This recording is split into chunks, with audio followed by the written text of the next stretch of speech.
Hi! ఈరోజు Neopolis సంబంధించి 2 ప్లాట్లు ప్లాట్ నెంబర్ 17 అండ్ 18 సంబంధించి న్యూస్ అయితే సర్క్యులేట్ అవుతా ఉంది. 2 ప్రముఖ కంపెనీస్ అయిన Vajra builders and MSN realty ఈ ప్లాట్లు కొనుక్కున్నట్టుగా తెలుస్తా ఉంది. హైదరాబాద్ రియల్ ఎస్టేట్ ఇంకా పెరిగిపోతా ఉంటుంది. హైదరాబాద్ రియల్ ఎస్టేట్ కి తిరుగులేదు అని చెప్పి సోషల్ మీడియాలో రియల్ ఎస్టేట్ వర్గాల్లో అండ్ మీడియా వర్గాల్లో డిస్కషన్ అయితే జరుగుతూ ఉంది. అయితే ఇక్కడ మనం అర్థం చేసుకోవాల్సిన కొన్ని రియల్ టైం పాయింట్ గురించి కూడా మాట్లాడదాం. రేట్లు ఈ విధంగా పెరుగుతూ ఉంటే సామాన్యుడు కొనుక్కోగలరా అని చెప్పి చాలా మంది క్వశ్చన్ చేస్తూ ఉన్నారు. వాళ్ళు అడిగిన దాంట్లో తప్పు లేదు. కానీ ఇక్కడ మనం అర్థం చేసుకోవాల్సింది ఏ గవర్నమెంట్ వచ్చినా కూడా ఎవరు వచ్చినా కూడా వాళ్ళకి రియల్ ఎస్టేట్ అనేది చాలా చాలా ఇష్టమైనది, ముఖ్యమైనది. సో రియల్ ఎస్టేట్ లో మీకు ఎకరా 10 లక్షలకు కోటి రూపాయలకి పడిపోతే మీరు వెళ్ళి నియోపోలిస్లో కోకాపేటలో కొనుక్కుంటామంటే అది ఎప్పుడు కూడా జరగదు. ఇక్కడ మీరు ఎలా వెల్త్ క్రియేషన్ చేసుకోవాలో అది ఆలోచన చేయాలి తప్ప మార్కెట్ పడిపోతుంది, మార్కెట్ కుప్పకూలిపోతే కొనుక్కుంటాం అని చెప్పేసి ఆలోచనలు అయితే పక్కన పెట్టేసేయండి. నేను చాలా మంది చూస్తూ ఉంటాను,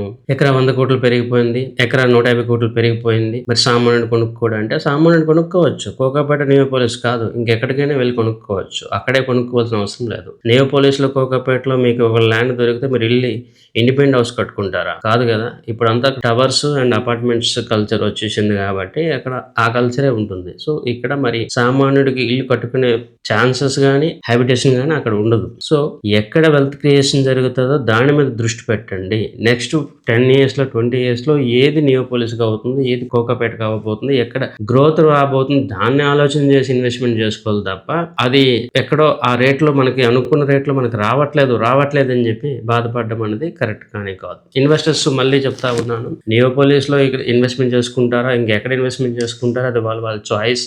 గ్రోత్ అయితే తగ్గదు, దాంట్లో డౌట్ లేదు. అలా అని చెప్పి రిటైల్ ఇన్వెస్టర్స్ నియోపోలిస్ లో ఎకరా 100 కోట్లకో లేకపోతే 170 కోట్లు ఇచ్చి కేవలం బిల్డర్సే కొంటున్నారు. బిల్డర్స్ కొనడానికి చాలా రీజన్స్ ఉంటాయి. అదే విధంగా రిటైల్ ఇన్వెస్టర్స్ లో flat luxury flat buying capacity అయితే తగ్గట్లేదు. చాలా మంది హై ప్రొఫైల్ అల్ట్రా చిన్న పీపుల్ ఫ్లాట్స్ కి ఇంకా ఇంట్రెస్ట్ చూపిస్తా ఉన్నారు. ఆ డిమాండ్ ఉంది కాబట్టి బిల్డర్స్ ఈ దీంట్లోకి వస్తున్నారు. సో ఇవన్నీ డిఫరెంట్ పారామీటర్స్. కానీ ఒక మిడిల్ క్లాస్ పర్సన్, సామాన్య వ్యక్తి, ఇప్పుడిప్పుడే డబ్బు సంపాదిస్తున్న వ్యక్తి, ఇప్పుడే వెల్త్ క్రియేషన్ చేస్తున్న వ్యక్తి వెల్త్ క్రియేషన్ చేయాలి అంటే ఇంకా డిఫరెంట్ ఏరియాస్ లో ఫోకస్ చేయండి. ఎక్కడైతే మీరు వెల్త్ క్రియేషన్ చేయగలరో అలాంటి జోన్స్ ని స్ట్రాటజీస్ ని అర్థం చేసుకుంటూ వెల్త్ క్రియేషన్ చేసుకోవాలి తప్ప నియోపోలిస్ గురించి మీరు ఎక్కువగా ఆలోచన చేయవలసిన అవసరం లేదు.